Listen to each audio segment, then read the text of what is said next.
Welcome to Marketplace with Charles.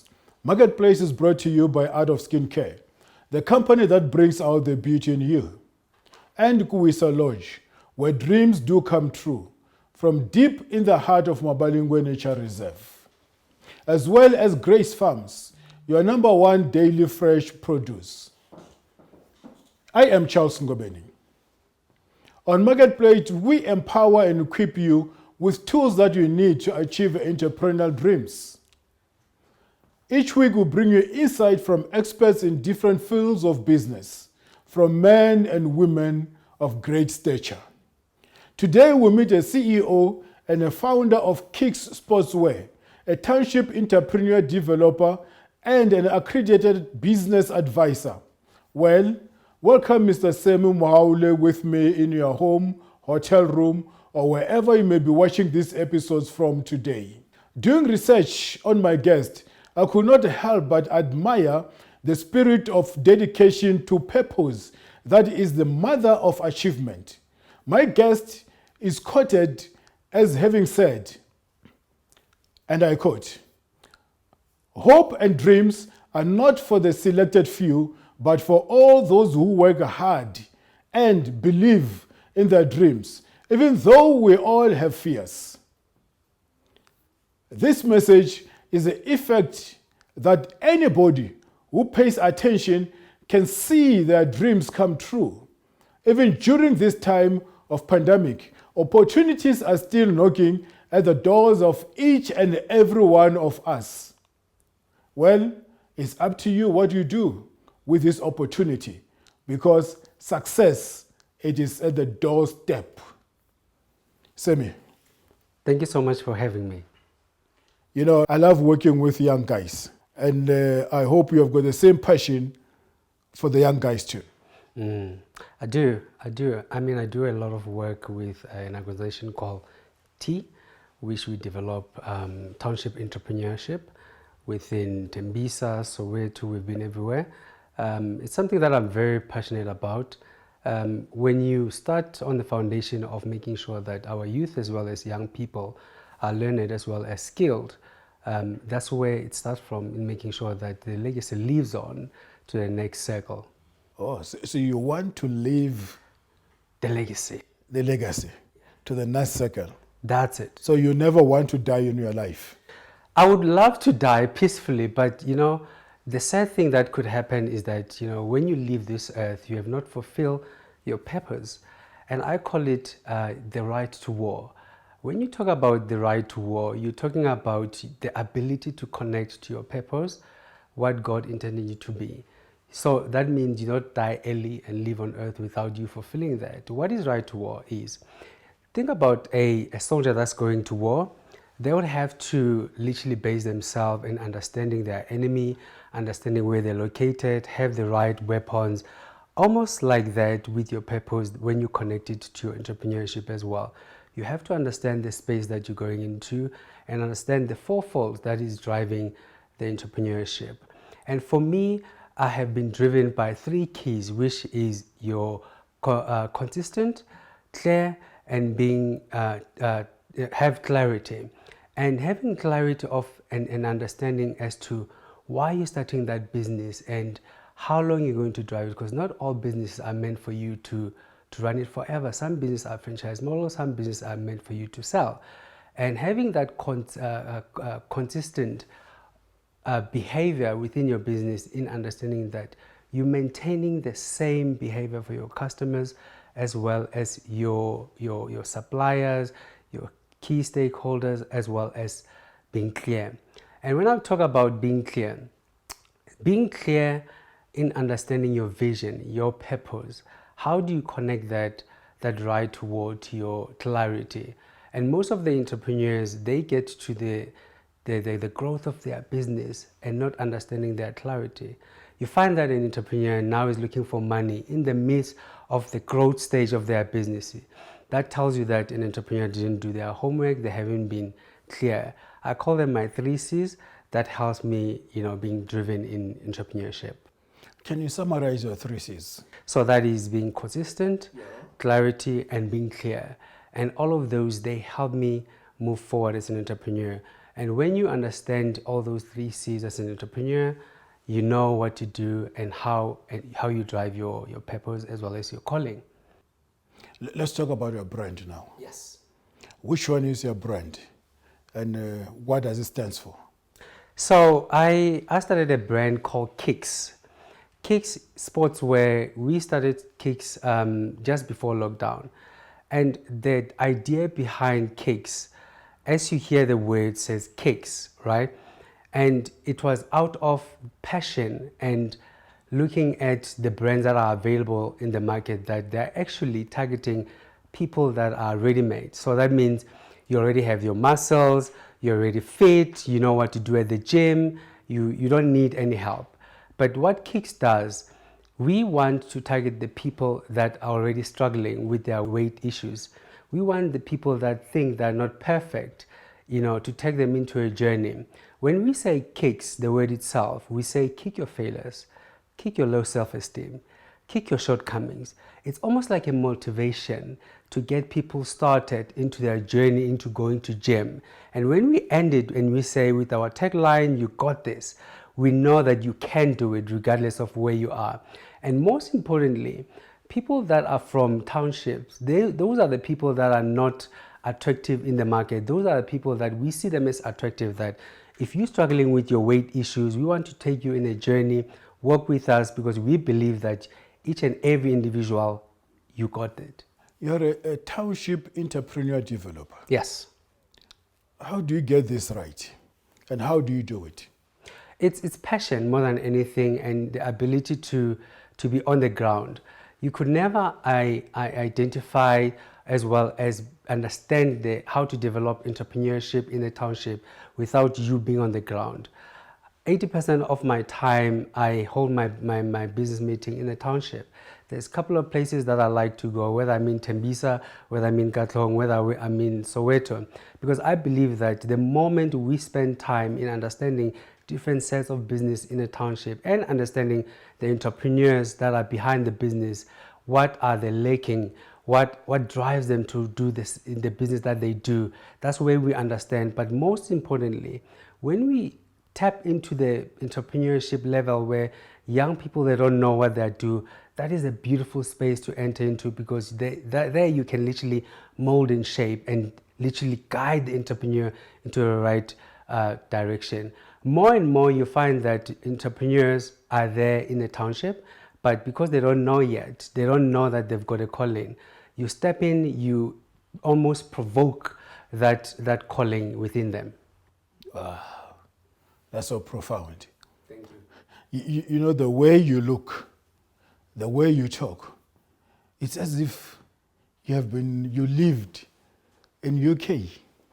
Am I correct? I lived in the UK for 10 years. I left South Africa thinking that moving abroad, it will bring something new, and it was in search for my purpose.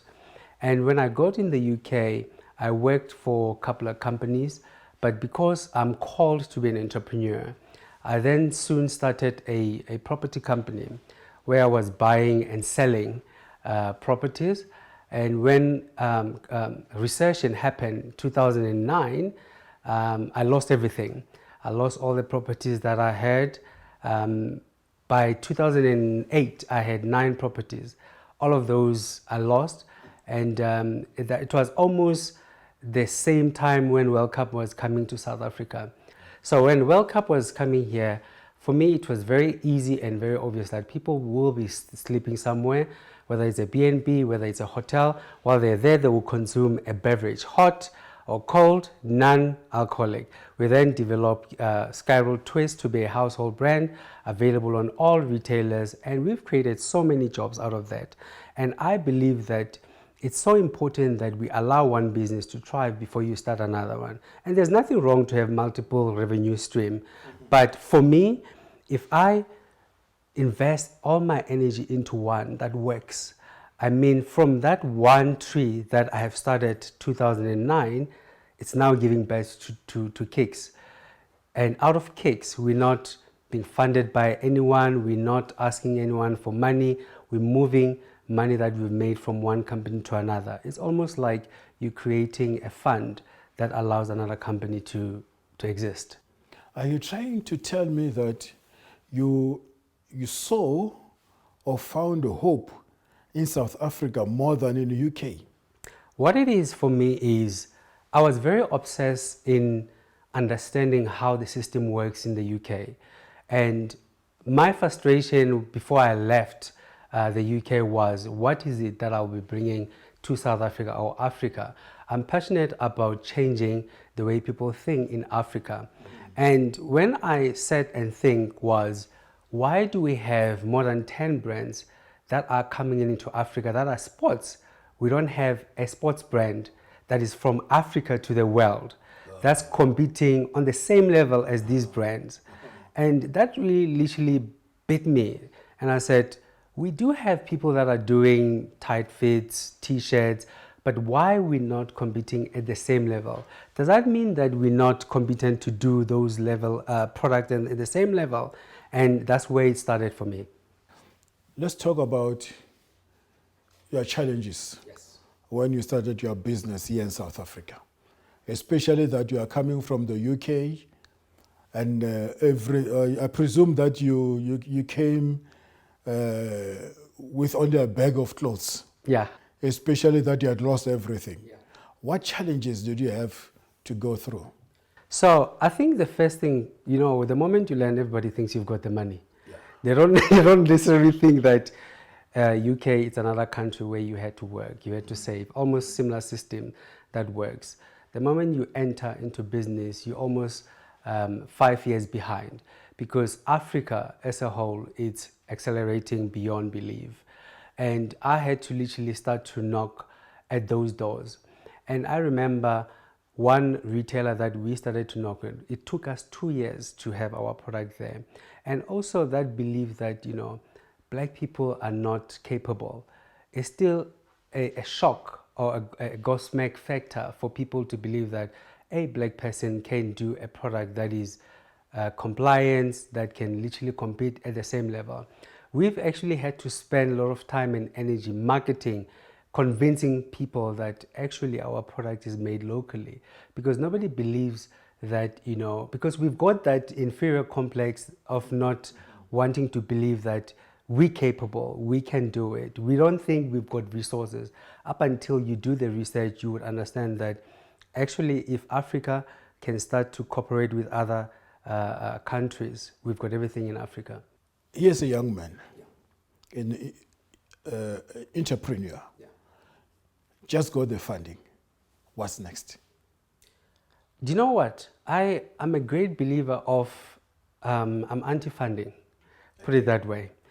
And one of the reasons is that there are people that spend time looking for funding than working on the business and making sure that they are developing that business. And I'll give you an example. A young person in Tembisa in Winnie Mandela came to us and said they wanted to distribute our product and they don't have money. And I said to him, look around, what do you have? He said, oh, but I live with my grandmother, we live off the pension, we live in a shack. It's just not possible for me to raise money to be a distributor. And then I said to him, look around, what do you have? And then he says, people. I said, where does money live? Within the people. Don't go and ask people for money. Volunteer your service. When they get off the taxi, help them with their groceries. At the end, they will give you a tip. Eventually, he raised that money. 2 years later, that young person bought himself a bakkie. He was distributing our product. He enrolled himself into a UNISA where he's back to study. And my take into that is that I'm not saying everyone must not acquire funding, but you need to tap into the foundation as to understanding that sometimes you don't need funding. You just need to know the know-how. I mean, I had to sell my house. I sold my vehicle in order to start the business because the beverage space is very capital intense. And I talk a lot about understanding that right war. You don't want to be like me where you are in the middle of a business, then you get a shock that you need so much money, then you're going back and you're asking for money. Funding is good. Apply for it, but it will find you on the way. Find a way to work outside of the business. Make sure that you connect with alike people. If it means that you sell shares, sell those shares. Because most of the time people want to hold on to their shares and say, this is my baby. If I knew what I know now, I would involve as many people as possible, people with different skills, because it took me 2 years to develop my product. But if I had different people that I'm putting together, it would have taken me less than 6 months to move a business. And sometimes we want to have the 100% of nothing, but sometimes you have to think about, is this about your baby that's worth nothing, or about a business that will create jobs, a business that will create a living for you and your children and your children's children? Let's talk about your beverage business. Yes. What are the product lines? So we have 4 product lines, which we've developed: a apple with a twist of peach. That's my favorite. Then you've got red grape with a twist of blueberry. And then you also have white grape with a twist of lychee. We're introducing another one now, which based on what's really happening in the world with COVID, and that is lemon with a twist of ginger. And that is talking to, improving your immune system and making sure that you are healthy. And there's a gap right now in that market to making sure that, we're also plugging into that gap. Mm-hmm, mm-hmm. And your kicks? Kicks, we are available online. Yeah. We're currently selling online. We're growing very gradually. We are not in a hurry into developing kicks into a retail model. We want to understand our consumer more than anything. By the time we plug in, we know that we're ready to go. Our model right now is based on doing pop-ups within the malls, where we interact with our customers, we engage, they can touch and feel our product. Remember that Kicks was started out of passion in wanting to, to create a feel-good sports range. And when I'm talking about a feel-good sports range, I'm not talking about you wearing a Kicks, then you say, I'm feeling good. But we're talking about, you understand that this is African. You understand how is it made, who makes it, how many jobs that it creates. I mean, last year, October, we created a job creation 1,000 that by 2022 we would have created 1,000 jobs. And I'm passionate about creating jobs and being a platform where entrepreneurship can grow. And how are we going to create those jobs? We took 10 young people that are hungry to be entrepreneurs, that are called, and we've said, come on board, come into our office, we'll give you a stipend, come in and run your business within our office. The whole idea is to make sure that we equip them. By the time that they leave after 12 months, they can run their own business. Out of each business that we've introduced, we know we can create 4 businesses out of that. And then it becomes a chain of creating that employment that at least by 2023 would have hit our mark for a job creation 1,000. Under your Kicks Sportswear, Yes. What are the product range? We have our classic Kicks, which is our sneakers. We've got socks, we've got backpacks, we've got flip-flops. We're busy finalizing our tracksuits, because we almost have to be in line with what the fashion is doing. We're now in winter, so which means our tracksuit has to be launched in summer, and in summer they start to sell in winter. So we are going on a full apparel as to speak. We've tested the market, and the market have said yes. The love that we've received when we literally did our first pop-up at Mall of Africa was truly, truly amazing. It was very important for us to do that. And the key was, we don't want to introduce a product, we don't know if people will love it. But when people are coming in and touch and feel that product and literally purchasing that product, that gives us an indication that people are hungry and they are ready to support local produce products. And what better way to do it than to go down on the ground level where we talk to people. We are in the middle of pandemic now, and you are starting new businesses. Where do you get the drive from? Do you know, I had this conversation last week. I said to a friend of mine, you have to see an opportunity. out of COVID-19. During the 5 months that we were home under the lockdown, for us was our opportunity to accelerate and to actually research and making sure that we are ready. In every situation that is negative or positive, there's always an opportunity. It's a question of which side or angle you're going to bite on that opportunity. For me, this is the right moment for any entrepreneur to start the business because the model has changed on how we do business. Anybody can be in business tomorrow, whether online or physically. But what the COVID-19 has done for us has actually elevated us and literally accelerated the side of the technology. Instead of you thinking about the physical way of doing business, you can do your business online. There's great opportunities out of COVID-19 as much as somewhere, somehow it delays. We lost a lot of jobs, we lost a lot of people. In every sad situation, there is an opportunity. It is said that most money have been made during pandemic. What's your take on that? It is true. I believe that especially in the first phase of the pandemic, we had a panic mode, so to speak, where we were buying. The retailers made more money than anything else. And secondly, government and their suppliers made a lot of money out of the current situation. However, the entrepreneurs that are being behind are those that are sitting and waiting to be fed with the funding. And if you look at the township model right now, it's being accelerated because of entrepreneurs. They understand that right now, this is where we need to strike the iron while it's still hot. And the beautiful thing right now is that out of this situation, once COVID-19 has left us, we're going to sit back and count how many businesses died. And we're talking about 76% of businesses that have shut down. And some of those out of that 76%, they're struggling to make ends meet. And it's a question of how do you capitalize on that percentage that is outside of that 76%. Entrepreneurs at heart, they understand that every situation that is presented, good or bad, is a situation where they need to be. And I always, they need to be making money. I always make an example of, being in Nigeria. In Nigeria, you find a gentleman says, put me under the sea, I'll still make money by collecting sand and sell it back to you. So you have to be in those situations as an entrepreneur where you're saying, I see everything is going south.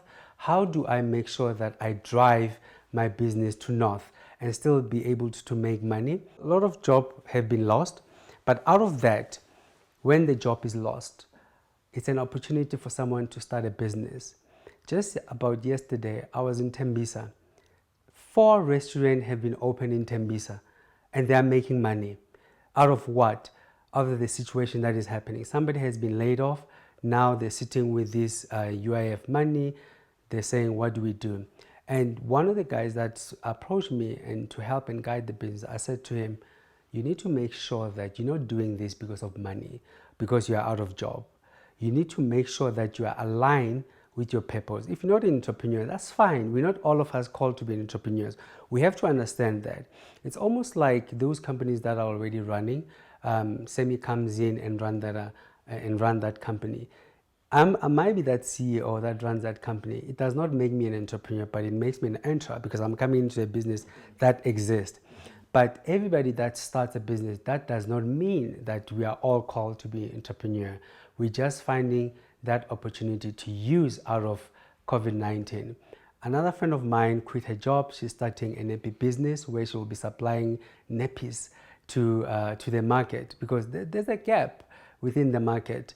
Very few black-owned nappy companies that produce within South Africa and supply. One thing I appreciate about you, you have got your own brand. Yes. You could be drinking your own cold drink now or energy drink, but you're having more fire. Yeah. And that does not even intimidate you at all. if someone wants to know more of you, like I wanted to ask you, how do you deal with competition? Because now you're drinking more fire and it's in front of you when you've got your own brand. And unfortunately, we ran out of time. And if someone wants to hear that answer or interact more with you, how do they get hold of you? So I'm available on Instagram, Facebook, as well as Twitter. It's Sammy Mhaule on all of the platforms. And the key for me is to understand that we as Black people, we come from underprivileged background. And when we're in business, we not compete. Collaboration is the key. It does not take anything away from me by supporting another brother or sister. What it does, it elevates them. If they are truly connected to their key and key purpose, as well as their understanding of business and owning their space, whether I support them or not, they will do well. I'm a great believer on supporting our own and making sure that we all thrive. The sky is big enough for all of us to fly. The pie is big enough for everyone to cut on it. Well, Sammy, thank you very much for gracing our studio. Thank you so much for having me. Well, viewers out there, unfortunately, every good thing has to come to an end. I am Charles Ngobeni signing off on Marketplace with Charles. You can get hold of me on all forms of social media. Well, God bless you. See you next time.